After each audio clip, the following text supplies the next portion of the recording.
What's going on, you guys? This is Joey from PA Fishing and Reefing, and today we got a kind of interesting video for you today. We're going to do some tank maintenance on the 5-gallon.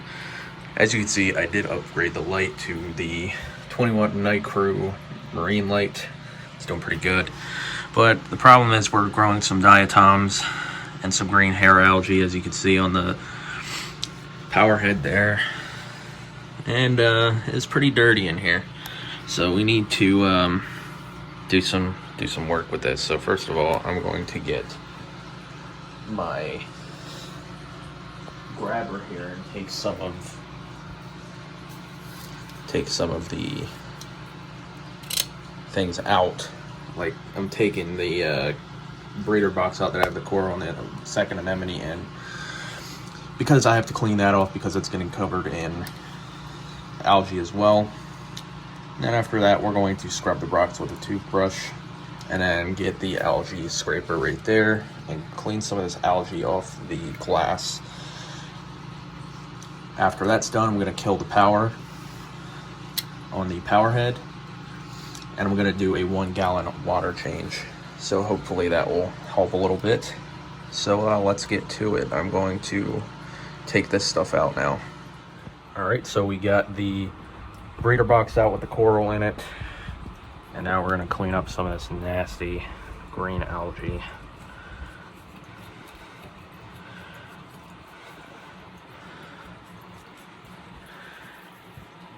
You see it's real bad over here.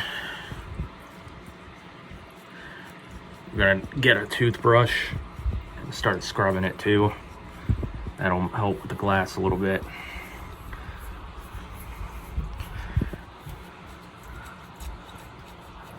Gotta go a little fast.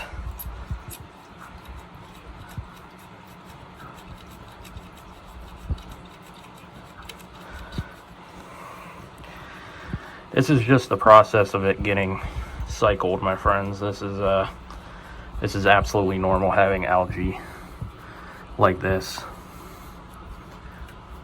Maybe not let it go as much as I did, letting it grow.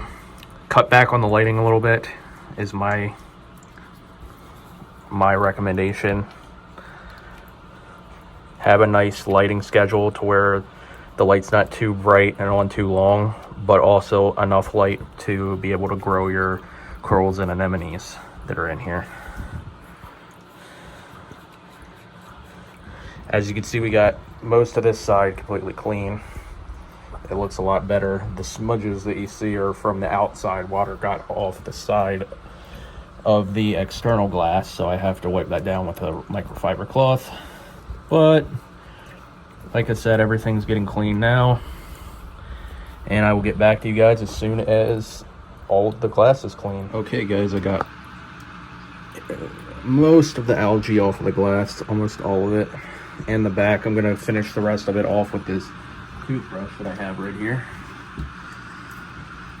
So we're gonna just see, there's a little bit up here. We're gonna just scrape all that off. And we're gonna scrape the edges to where the algae scraper can't really get to.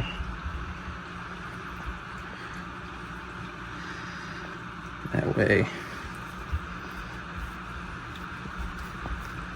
scrape the intakes, the intake tubes. I'll make sure all of that gets clean.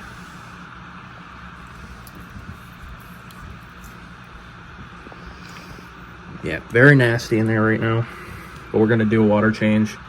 I turned the outtake pump upside down, so that way that when the water, the return pump water comes back out like it's doing now, it doesn't spray everywhere, being on right side up. So we flipped it upside down, so that way it goes down instead of up. And then, yeah, we're gonna just, I have the power head on. I'm gonna scrape that down too right now. All right guys, as you can see, we cleaned off the power head pretty good. So got that. We're gonna keep that blowing for now because it'll keep the bad stuff flying around, so that we can easily suck it up with the siphon hose. So we're gonna go ahead and do the water change now. All right, we got the gallon of water out of the tank. Now we're gonna put it back in. All right, guys, I turned the return pump off and I took the filtration cartridge out and washed the filtration out with tank water. Do not use tap water because it'll basically restart your tank and you'll have to cycle it all over again. So use tank water from your water change to rinse out your filter media. I rinsed out the carbon cartridge, the ceramic bio rings, and the sponge. So I'm gonna return these back in here, and I washed off the return pump with tap water because you don't need to use tank water to clean up the return pump. So there was green hair algae growing on this return pump, so I had to get that off of there. So I used a toothbrush under warm water and got that off. So we're gonna put this stuff back in, and then we're gonna add the water back in. All right, guys, we are finished mostly with the maintenance. We have the filter media basket cleaned out completely with tank water. So the filter media is clean. Cleaned the return pump power head. We cleaned the wave maker power head. We cleaned the breeder box with the coral and the second rainbow bubble tip anemone in there. Brushed the rocks. As you can see, the rocks don't have much algae on them at all. Brushed them with the toothbrush. We got most of the algae off the glass. And we did the 1 gallon water change. So now it's time to turn the water back on and let this clear up. So we're gonna do that. We're gonna keep everything on. There we go. It's back on. And we're going to put the wave maker back on as well. And now everything is working properly again. Just gonna fix the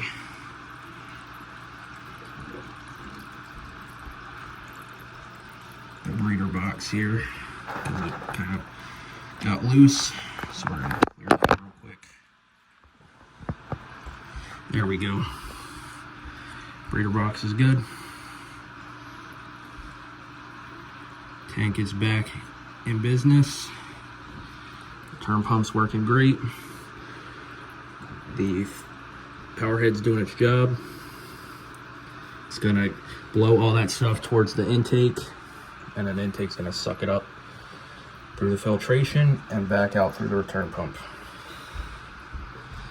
There's the coral, the mushroom coral, and then there's the second rainbow bubble tip anemone behind it. So yeah, it looks a lot better. We lost a little bit of water. We're gonna top that off with some distilled water, but it turned out pretty good. We're gonna turn the lights down just a little bit. We're gonna do just blues for now, so that way that algae we just cleaned up doesn't grow back so fast. I'm gonna turn the light intensity down as well, the sensitivity. But yeah, it looks pretty good. The clownfish is doing okay. You remember him, of course, the gold stripe maroon that I bought on Facebook Marketplace. We got the 21 Night Crew marine light.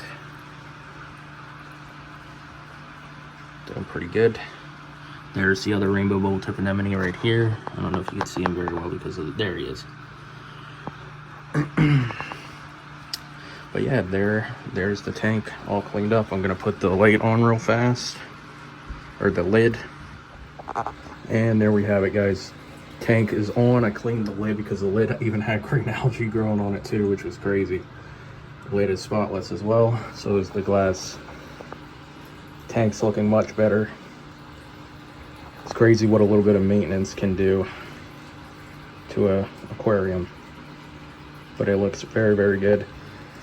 And I just set this tank up not too long ago, and there's already green hair algae and green algae growing on it.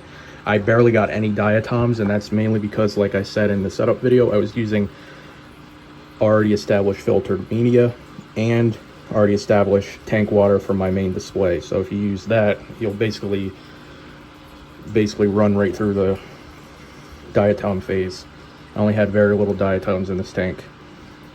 So if you have an already established tank, use a little bit of the media and use water from your main display for the water changes. That's what I do with this tank, and it turns out perfectly, obviously. I am going to switch to instant ocean reef crystals, because reef crystals are what help the corals grow faster. I was wondering why my corals weren't growing as much, and that's why, because the instant ocean sea salt is mainly for fowler tanks, and if you don't know what fowler tanks are, that is fish only with live rock. So I'm going to start using reef crystals for all my saltwater tanks. But that's pretty much it for this aquarium maintenance video on my 5-gallon Nano Reef tank. Hope you guys enjoyed this, and I'll see you guys in the next video. Keep on reefing.